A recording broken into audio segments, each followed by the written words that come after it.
Kita beralih ke informasi politik, Saudara. Anies Baswedan sempat menjadi sosok kuat yang disebut-sebut akan menjadi lawan tangguh bagi siapapun yang akan berlaga di Pilkada Jakarta 2024. Namanya pun masuk bursa calon gubernur Jakarta dari sejumlah partai politik.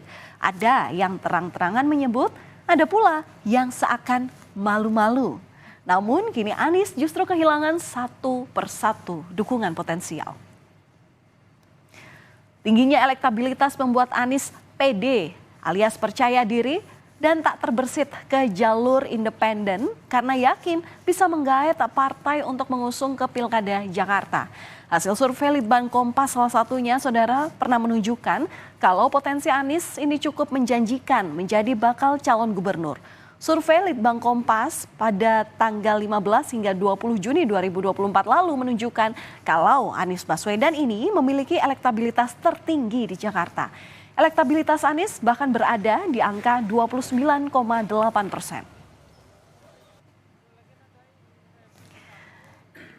Ya, angin segar pun datang dari partai politik. Pada tahap itu Anies paling optimistis karena didukung oleh 3 partai, yakni PKB, Nasdem, dan PKS yang sebelumnya juga mengusung Anies di dalam kontestasi Pilpres 2024.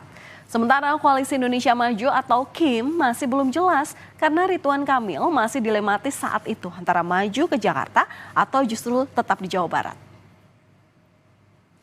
Namun tak ada angin, tak ada hujan, tak disangka ketiga partai politik yang awalnya kompak mendukung kini justru berbalik badan meninggalkan Anies Baswedan.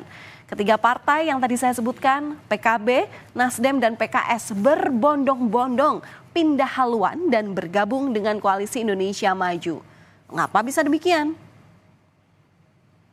Ketua Umum Nasdem Surya Paloh bilang sulit bagi Anies Baswedan untuk maju dalam Pilkada Jakarta. Meski tak menyebut secara detail, Surya Paloh menegaskan Nasdem tidak bisa sendirian dalam mengusung Anies.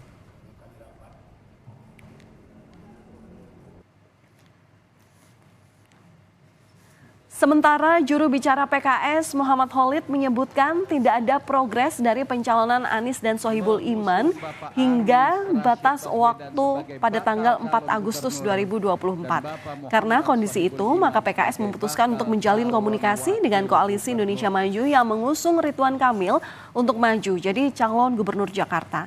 Anies pun mengaku kaget dengan adanya bahasan bahwa waktu 40 hari untuk mencari parpol pendukung. Pasalnya ia tidak merasa hal itu karena tidak pernah dibicarakan sebelumnya. Meski ditinggal 3 partai, Anies masih punya kesempatan untuk maju dalam kontestasi Pilgub Jakarta.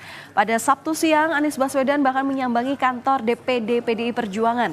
Anies menyebut kedatangannya ke kantor DPD PDIP Jakarta ini untuk membahas rencananya maju di Pilkada Jakarta.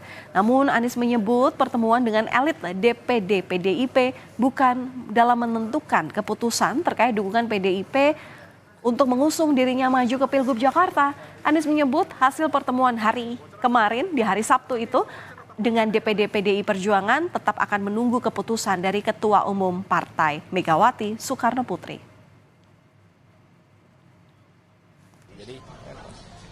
Hal-hal yang menyangkut pilkada tentu kita obrolkan, tapi kita semua menunggu apa yang menjadi keputusan.